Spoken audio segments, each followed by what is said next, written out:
Hey guys, for those of you who are not familiar with this particular machine in front of us that we have here today, this is an original pre-Lava Light Corporation wave machine. I'm not even sure what the name of the company was at this time. This may have been produced by Haggerty International, or it could have been Motionetics, who originally patented the whole concept of this type of display. I'm not sure, there's no markings on it, but I know it predates the Lava Corporation.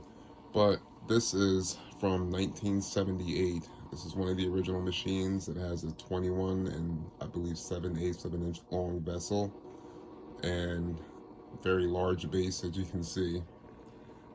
This is all original condition, has not been touched in any way whatsoever. So looking at it, you can see how well built this machine was.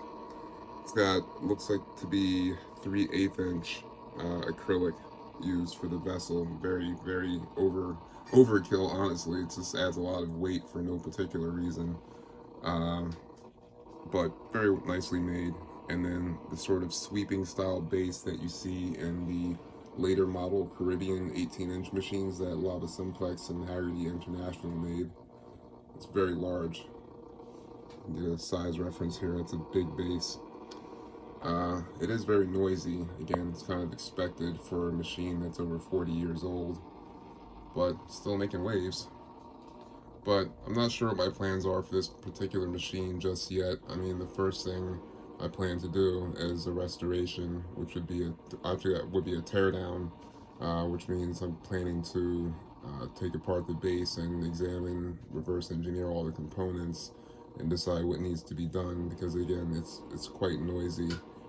So it probably needs lubrication. The motor could be on its way out. It's a lot of things to look at. I haven't even opened it yet. So, and other small things like this, the power cord has been repaired by an amateur, so that needs to be completely replaced. And I plan to surface prep, sand and use plastic filler on the base and end caps itself. This is plastic, so but you see you have like kind of chips and things here that need to be repaired. That's going to take some work, and then I'll repaint it. The end caps is kind of interesting. They're like flush mounted with the edge of the vessel, so this is interesting how they decided to do this. This is all flush. So I'm not sure if they actually routed down, like machined down the edge of the vessel to fit this over it, or if this is just really thin material that's over the top and the entire vessel is acrylic on the inside. I'm not sure yet. Again, I just got this machine in, but this machine is essentially priceless. You'll never find another one of these for sale anywhere. This is an extremely rare machine. I've only seen 2 of these in my entire, 10-year time span of working on these. So this machine is essentially priceless. So just wanted to share it with you guys, give you an idea of the kind of stuff that I'm working on. Still super busy getting out orders right now, but just took a break to share this with you guys. So thank you for watching, and be sure to comment, like, comment, and subscribe. Thank you.